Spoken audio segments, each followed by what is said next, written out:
मैं तुझे फिर मिलूंगी. लेखक ॲडव्होकेट सुनील पाळधीकर, नागपूर. अभिवाचन दत्ता सरदेशमुख. मैं तुझे फिर मिलूंगी. श्रोतेहो, मागच्या वर्षात ज्या काही अनेक घटना घडल्या त्यात 2023च्या अखेर एक घटना घडली. डिसेंबरची 22 तारीख होती. दुपारच्या विश्रांतीनंतर सहज व्हॉट्सअप मेसेजेस मी पाहत होतो. एका पोस्टवर माझं मन जास्तच रेंगाळलं. वरवर सहज वाटणारी एका व्यक्तीच्या मृत्यूची ती बातमी होती. मथळा होता, अमृताच्या इमरोजचे वयाच्या 97व्या वर्षी निधन. या बातमीमुळं मात्र माझ्या मनात इतिहासाची काही पानं नकळत चाळवली गेली. हो, ह्या इमरोजला मी ओळखत होतो. गीतकार साहिर लुधियानवी यांचा अभ्यास करताना त्यांच्याशी जोडलेल्या अनेक पात्रांचा परिचय झाला. त्यात 2 महत्त्वाची पात्रं होती. त्यात एक होती साहित्यिक आणि कवयित्री अमृता प्रीतम आणि दुसरं पात्र होतं इमरोज. ज्याला साहिर किंवा अमृता माहिती आहेत त्याला इमरोज माहिती नाही असं होणार नाही.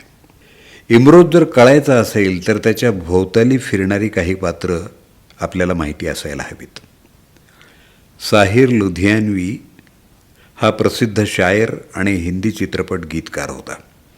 भारत सरकारनं त्याचा पद्मश्री देऊन आणि पोस्टल स्टॅम्प काढून सन्मानही केला होता. अमृता प्रीतम ज्ञानपीठ अवॉर्ड प्राप्त प्रसिद्ध पंजाबी साहित्यिक आणि कवयित्री होती. तर इमरोज या नावावरून कदाचित आपल्याला वाटेल की हा एकतर मुस्लिम असावा किंवा पारशी असावा. इमरोज हे एका कलावंताचं धारण केलेलं नाव होतं. इमरोजचं खरं नाव इंद्रजीत सिंग असं होतं. तो अखंड भारताच्या पंजाब प्रांताचा रहिवासी होता आणि नंतरच्या काळात तो दिल्लीला स्थानांतरित झाला. तो एक चित्रकार होता आणि कवी देखील होता. निसर्गात रमणारा आणि आपल्या कॅनव्हासवर निसर्गातलं सौंदर्य रेखाटणारा प्रसिद्ध असा उत्तम चित्रकार होता आणि पेंटिंग तसंच पोर्ट्रेट तयार करणं हा त्याचा व्यवसाय देखील होता. या कथेतलं अजून एक पात्र म्हणजे प्रीतम सिंग.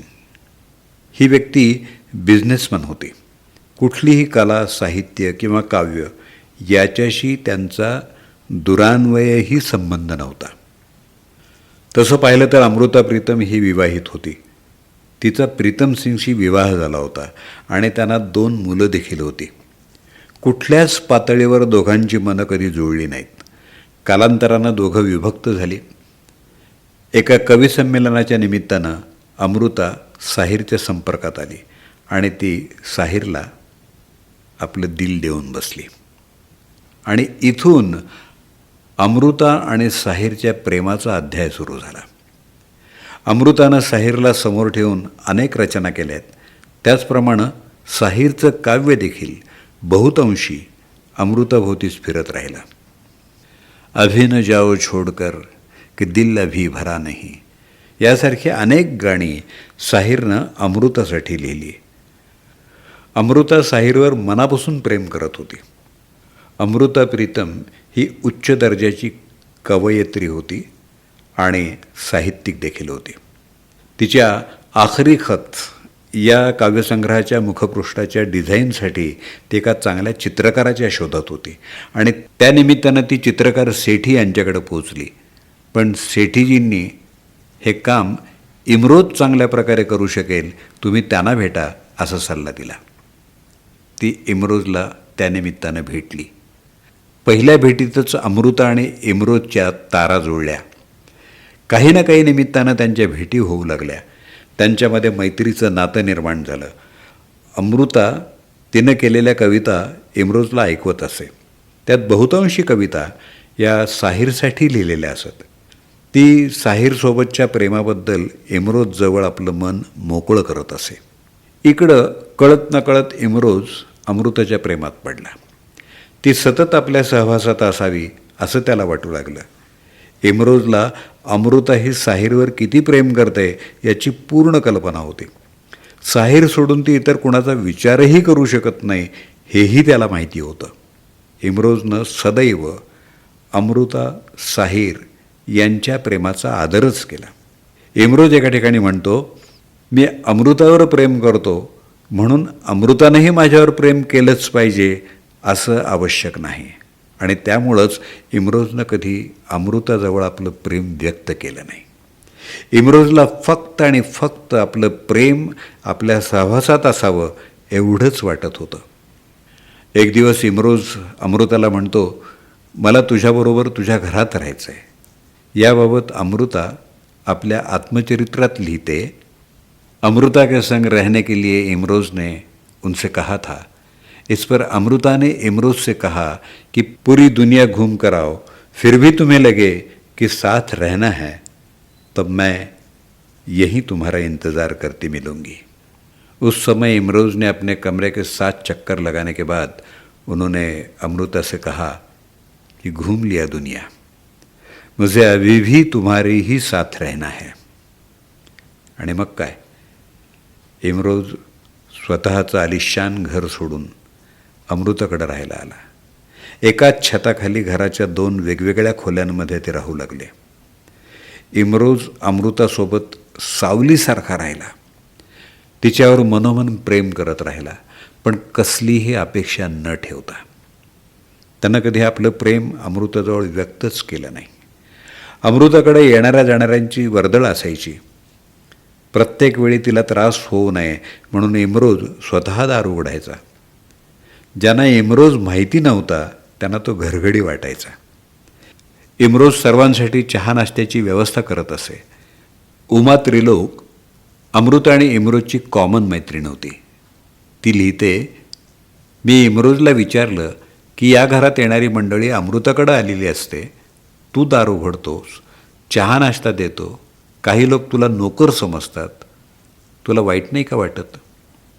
यावर इमरोज उलट प्रश्न विचारतो, यहाँ सिर्फ अमृता ही तो रहती है, मैं भी तो अमृता ही हूँ, क्या मैं तुझे अलग दिखता हूँ? ती म्हणते, क्या जवाब देती मैं, मुझे तो अपने सवालों का जवाब इन सवालों में ही मिल रहा था. इमरोज अमृतापेक्षा जवळपास 6 वर्षांनी लहान होता. एका घरात अमृता इमरोज 40 वर्षे एकत्र राहिले. जरी इमरोज आणि अमृता वेगवेगळ्या खोलीत राहत होते तरीही त्याला तिच्या सहवासाची अनुभूती प्राप्त होत होती. इमरोजनं अमृताची मनोमन सेवा केली. तिला काय हवं काय नको हे तो जातीनं पाहत असे. अमृता रात्री बराच वेळ लिखाण करायची. तेव्हा इमरोज चुपचाप तिच्यासाठी गरम चहा करून तिच्या शेजारी नेऊन ठेवायचा. तिला जर बरं वाटत नसेल तर औषध पाणी, डॉक्टरकडं नेणं हे सगळं काही तो करायचा. अमृता मात्र साहिरसाठी पागल होती. साहिरशिवाय तिला दुसरं काहीच दिसत नव्हतं. 2 प्रसंगांनी माझं मन मात्र थोडं हेलावलंच. इमरोज अमृताला स्कूटरवर पोचवून द्यायला जायचा तेव्हा अमृता मात्र इमरोजच्या पाठीवर साहिर हे शब्द गिरवायची. तेव्हा इमरोजच्या मनाची काय अवस्था होत असेल. आणि दुसरा प्रसंग असा, अमृता राज्यसभेची सदस्य असताना तिला तो कारनं सोडायला जायचा आणि तिचं काम संपेपर्यंत इमरोज तिथंच थांबायचा. ती सभागृहाबाहेर आली की तिथला गार्ड इमरोज ड्रायव्हर म्हणून त्याला आवाज द्यायचा. इमरोज ड्रायव्हर हे शब्द ऐकून त्याच्या मनाची काय अवस्था झाली असेल. पण अमृताच्या प्रेमापुढं या गोष्टींकडे इमरोजने मात्र कधीच लक्ष दिलं नाही. मला एक प्रश्न नेहमीच पडत राहिला आहे, तो असा, इमरोजचं अमृतावर प्रेम होतं, अमृताचं साहिरवर होतं, पण साहिरचं कुणावर होतं? अमृताच्या आधी महाविद्यालयीन जीवनामध्ये साहिर इशरत कौरमध्ये गुंतला होता.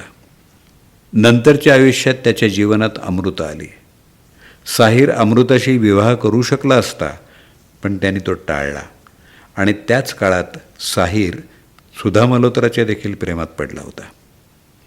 अमृताचं मात्र साहिर हे अंतिम प्रेम होतं. असो, आपला विषय इमरोज आहे. अमृता इमरोजला नेहमी म्हणायची, अजनबी तुम मुझे जिंदगी के शाम में क्यों मिले, मिलना था तो दोपहर में मिलते. काय अद्भुत प्रेम होतं हे. कलियुगात इतकं स्वच्छ आणि निर्मळ प्रेम असू शकतं का, असा प्रश्न आपल्याला नक्कीच पडेल. माझ्या मते भगवान श्रीकृष्णाचं राधेवर जसं प्रेम होतं, राधेशिवाय कृष्णाचा उल्लेख होत नाही, तसंच काहीसं इमरोज आणि अमृताचं देखील एक आध्यात्मिक प्रेम होतं, प्लॅटॉनिक लव. इमरोजला अनेक ठिकाणाहून नोकरीसाठी निमंत्रण आली, पण अमृतासाठी त्यांनी ती स्वीकारली नाहीत. गुरुदत्ताच्या आग्रहाखातर आर्ट डायरेक्टर म्हणून तो मुंबईला तर गेला, पण त्याच्या नसण्यामुळं दिल्लीत अमृता आजारी पडली. याला काय म्हणायचं. इमरोज नोकरी सोडून लगेच दिल्लीत दाखल झाला.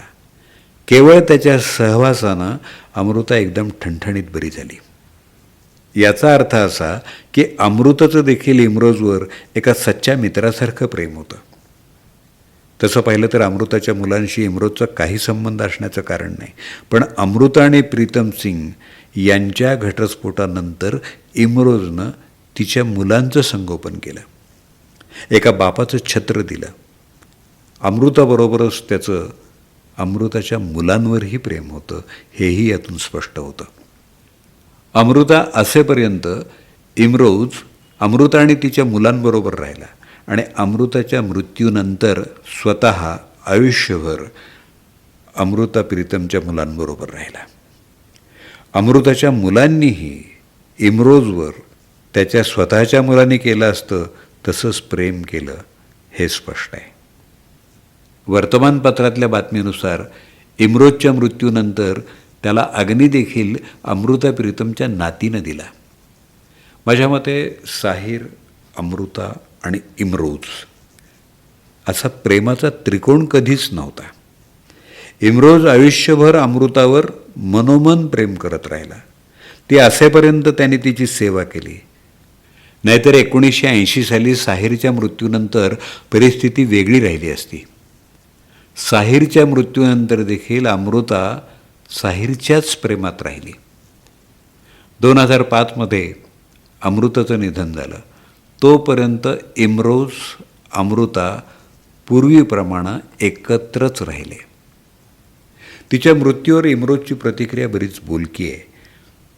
तो एका कवितेत लिहितो, उसने जिस्म छोड़ा है साथ नहीं, उसने जिस्म छोड़ा है साथ नहीं, वो अब भी मिलती है कभी तारों की छाँव में, कभी बादलों की छाँव में, कभी किरणों की रोशनी में, कभी ख्यालों के उजाले में, हम उसी तरह मिलकर चलते हैं. चुपचाप हमें चलते हुए देखकर फूल हमें बुला लेते हैं. हम फूलों के घेरे में बैठकर एक दूसरे को अपना अपना कलाम सुनाते हैं. उसने जिस्म छोड़ा है साथ नहीं, उसने जिस्म छोड़ा है साथ नहीं.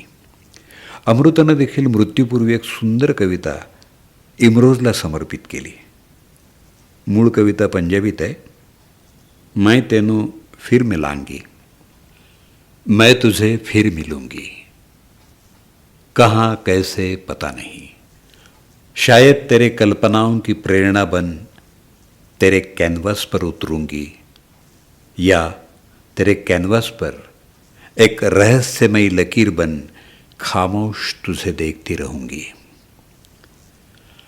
मैं तुझे फिर मिलूंगी, कहाँ कैसे पता नहीं, या सूरज की लौ बनकर तेरे रंगों में घूलती रहूंगी, या रंगों की बाहों में बैठकर तेरे कैनवास पर बिछ जाऊंगी. पता नहीं किस तरह पर तुझे ज़रूर मिलूंगी. या फिर एक चश्मा बनी, जैसे झरने से पानी उड़ता है, मैं पानी की बूंदें तेरे बदन पर मलूंगी और एक शीतल एहसास बनकर तेरे सीने से लगूंगी। मैं और तो कुछ नहीं जानती, मैं और तो कुछ नहीं जानती, पर इतना जानती हूं कि वक्त जो भी करेगा ये जन्म मेरे साथ चलेगा। ये जिस्म खत्म होता है तो सब कुछ खत्म हो जाता है। ये जिस्म खत्म होता है तो सब कुछ खत्म हो जाता है, पर यादों के धागे कायनात के लम्हे की तरह होते हैं। मैं उन लम्हों को चुनूंगी, मैं उन लम्हों को चुनूंगी, उन धागों को समेट लूंगी। मैं तुझे फिर मिलूंगी, कहाँ कैसे पता नहीं, मैं तुझे फिर मिलूंगी, मैं तुझे फिर मिलूंगी। अशा या उत्कट प्रेमकथेतला शेवटचा तारा वयाच्या 97व्या वर्षी निखळला. इम्रोज आणि अमृता यांची प्रेमकथा भारतीय कला आणि साहित्य क्षेत्राचा एक सुंदर असा अध्याय आहे आणि इतिहासाच्या पानांमध्ये एक सुंदर असं त्याचं स्थान राहील. इम्रोज अमर आहे. इंद्रजीत सिंग उर्फ इम्रोजला विनम्र श्रद्धांजली. मैं तुझे फिर मिलूंगी या लेखाचं अभिवाचन आपण ऐकलं. लेखक ॲडव्होकेट सुनील पाळधीकर, नागपूर.